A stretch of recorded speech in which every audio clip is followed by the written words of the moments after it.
देख रहे हैं सामान्य अध्ययन प्रीवियस ईयर, और इस वीडियो के माध्यम से आप देखेंगे इस पीडी बुक से संबंधित जो भी प्रीवियस ईयर क्वेश्चन है उन सबको। और वीडियो पूरा देखें। पूरा वीडियो देखने के बाद अगर आपको इस वीडियो के माध्यम से कुछ सीखने को मिलता है तो वीडियो लाइक, शेयर और चैनल को सब्सक्राइब जरूर करें। तो भारतीय राष्ट्रीय कांग्रेस का लाहौर अधिवेशन कब हुआ? तो भारतीय राष्ट्रीय कांग्रेस का लाहौर अधिवेशन हुआ था 1929 में, और इस अधिवेशन की अध्यक्षता की थी जवाहरलाल नेहरू ने, और इस अधिवेशन में पूर्ण स्वराज की मांग की गई थी। और भारतीय राष्ट्रीय कांग्रेस की स्थापना हुई थी 28 दिसंबर 1885 को, और इसकी स्थापना ए.ओ. ह्यूम के द्वारा की गई थी। उस समय कार्यकाल था लॉर्ड डफरिन का। और 4 मार्च 1931 को गांधी इरविन समझौता हुआ था, और जो 1930 में हुआ था वह सविनय अवज्ञा आंदोलन शुरू हुआ था। और 1930 में प्रथम गोलमेज सम्मेलन भी हुआ था, और 1931 में द्वितीय गोलमेज सम्मेलन हुआ था।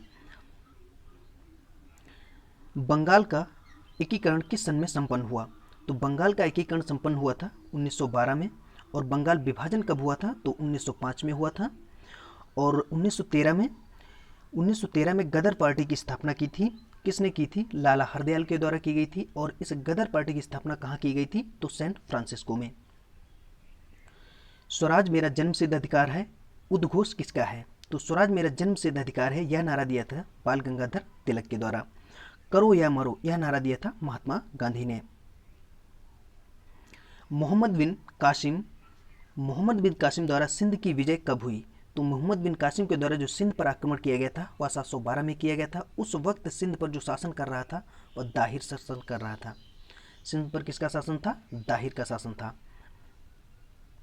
भारत में न्यायिक संगठन की स्थापना किसने की? तो भारत में न्यायिक संगठन की जो स्थापना की थी वह लॉर्ड कार्नवालिस ने की थी। और बंगाल विभाजन जो किया था वह लॉर्ड कर्जन के शासनकाल में, लॉर्ड कर्जन के कार्यकाल में 1905 में बंगाल विभाजन हुआ था। कुषाण शासक कनिष्क का राज्याभिषेक किस सन में हुआ था? तो कुषाण शासक कनिष्क का राज्याभिषेक हुआ था 78 एडी। और कुषाण वंश का संस्थापक था कुजुल कडफिसेस, और इसकी राजधानी थी पेशावर। और इसकी द्वितीय जो राजधानी थी वह मथुरा थी। महमूद गजनवी का दरबारी इतिहासकार कौन था? तो महमूद गजनवी का जो दरबारी इतिहासकार था वह उत्वी और फरदौसी, ये दोनों थे। सवाई राजा जयसिंह द्वारा प्रथम वैधशाला जंतर मंतर कहाँ स्थापित की गई? तो प्रथम वैधशाला जो जंतर मंतर स्थापित की गई थी वह जयपुर में स्थापित की गई थी। अष्टप्रधान मंत्रिपरिषद किसके काल में थी? अष्टप्रधान मंत्रिपरिषद जो थी वह शिवाजी के काल में थी। चालुक्यों की राजधानी कहाँ थी? चालुक्यों की जो राजधानी थी वह वातापी थी। चालुक्य वंश का सबसे महान शासक कौन था? तो चालुक्य वंश का जो सबसे महान शासक हुआ है वह पुलकेशिन द्वितीय हुआ है। सांची का स्तूप किस शासक ने बनवाया था? सांची का स्तूप बनवाया था अशोक ने। और अशोक को बौद्ध धर्म के लिए किसने प्रेरित किया था? उपगुप्त ने। होम रूल लीग आंदोलन सर्वप्रथम किसने प्रारंभ किया? होम रूल जो शुरू हुआ था वह 1916 में शुरू हुआ था, और इसे एनी बेसेंट और तिलक के द्वारा शुरू किया गया था। किसके द्वारा? एनी बेसेंट और तिलक के द्वारा। लेकिन इसमें जो तिलक ने इसकी शुरुआत की थी, तिलक के द्वारा जो इसकी शुरुआत की गई थी वह पुणे से की गई थी, और एनी बेसेंट ने जो इसकी शुरुआत की थी वह मद्रास से की थी। भारतीय राष्ट्रीय कांग्रेस की स्थापना किसने की? तो भारतीय राष्ट्रीय कांग्रेस की जो स्थापना की थी वह ए.ओ. ह्यूम के द्वारा की गई थी, और इसकी स्थापना 28 दिसंबर 1885 को हुई थी। और भारतीय राष्ट्रीय कांग्रेस के प्रथम जो अध्यक्ष थे वह व्योमेश चंद्र बनर्जी थे।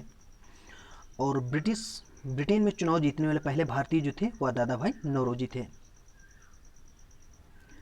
दादा भाई नौरोजी किस नाम से जाने जाते हैं?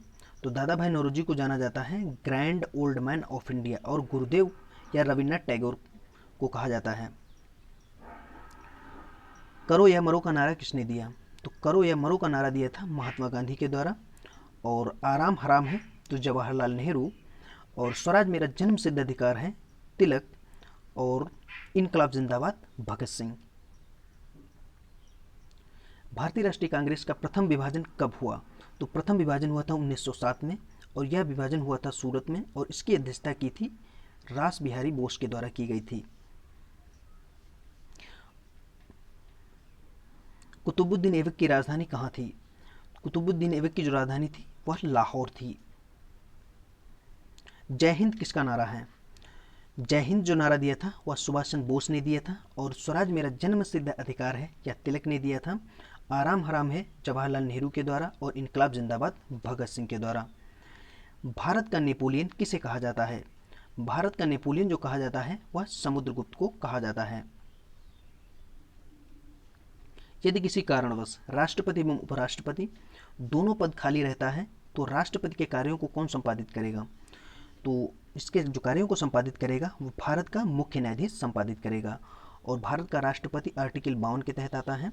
भारत का उपराष्ट्रपति आर्टिकल 63 के तहत आता है। और महान्यायवादी का जो अनुच्छेद है भारतीय संविधान में, महान्यायवादी को आर्टिकल 76 के तहत, और लोकसभा का जो सभापति होता है आर्टिकल 93 के तहत।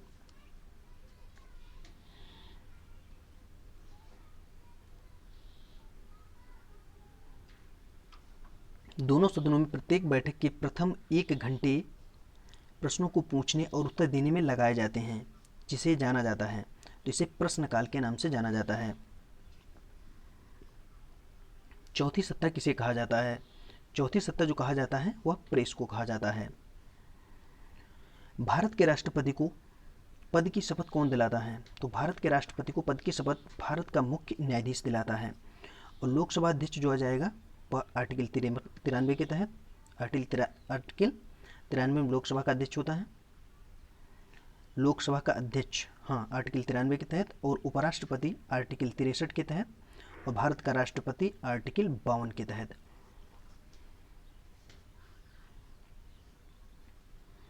भारतीय संविधान में राज्य के नीति निर्देशक सिद्धांतों को शामिल करने के पीछे मुख्य उद्देश्य क्या था?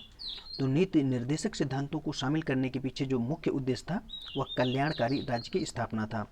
और भारत के नीति निर्देशक संविधान के भाग 4 में यह 36 से 51 तक इनका वर्णन है, 36 से 51 तक। लोकसभा के निर्वाचन के लिए न्यूनतम आयु कितनी होनी चाहिए? लोकसभा के निर्वाचन के लिए जो न्यूनतम आयु होनी चाहिए वह 25 वर्ष होनी चाहिए। और राष्ट्रपति के लिए जो न्यूनतम आयु है वह 35 वर्ष है। और राज्यसभा के लिए जो न्यूनतम आयु है वह 30 वर्ष है। और पंचायत चुनाव के लिए 21 वर्ष है। और लोकसभा को आर्टिकल 81 के तहत स्थान दिया गया है संविधान में।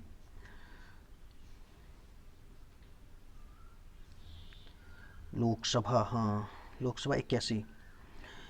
संसद के दोनों अधिवेशनों का समयांतर से अधिक नहीं होना चाहिए। तो संसद के जो दोनों अधिवेशनों का समयांतर 6 माह से अधिक नहीं होना चाहिए। केरल का उच्च न्यायालय कहाँ स्थित है? केरल का उच्च न्यायालय जो स्थित है वह एर्नाकुलम में स्थित है। हेमावती निम्न की सहायक नदी है। तो हेमावती कावेरी की सहायक नदी है। और कावेरी नदी का उद्गम होता है कर्नाटक के कुर्ग जिले से। ताप्ती नदी का जो उद्गम होता है वह बैतूल जिला मध्य प्रदेश से होता है। और कृष्णा नदी का जो उद्गम होता है वह महाबलेश्वर से होता है। और गंगा गोमुख से निकलती है। सौर मंडल में चंद्रमा है। चंद्रमा एक उपग्रह है। मानसून का कारण है। मानसून का कारण होता है हवाओं का मौसमी उत्क्रमण। स्वेज नहर किन दो सागरों को जोड़ती है? तो स्वेज नहर जो जोड़ती है वह लाल सागर और भूमध्य सागर को जोड़ती है। और जो स्वेज नहर का निर्माण हुआ था वह 1869 को हुआ था, 1869 को। और इसकी जो लंबाई है टोटल 168 किलोमीटर। उसको बनाने वाला जो इंजीनियर था वह फर्दिनंद था। समुद्र पृथ्वी की सतह का लगभग कितना भाग है? तो समुद्र जो है पृथ्वी की सतह का लगभग 71% है। देश का सर्वाधिक प्राचीन बंदरगाह कौन सा है? तो सर्वाधिक जो प्राचीन बंदरगाह है वह चेन्नई है। और जो मुंबई है यह सबसे बड़ा बंदरगाह है। और जो ज्वारीय बंदरगाह है वह कांडला बंदरगाह है। और प्राकृतिक बंदरगाह है वह विशाखापट्टनम है। पृथ्वी का ध्रुवीय व्यास उसके विषुवतीय व्यास से कितना कम है? तो यह कम है 42 किलोमीटर। और जो पृथ्वी का विषुवतीय व्यास है वह 12,756 है। और जो इसका विषुवतीय व्यास और जो ध्रुवीय व्यास है 12,714 है, 12,714 है। सबसे लवणीय सागर है? तो सबसे लवणीय सागर है मृत सागर।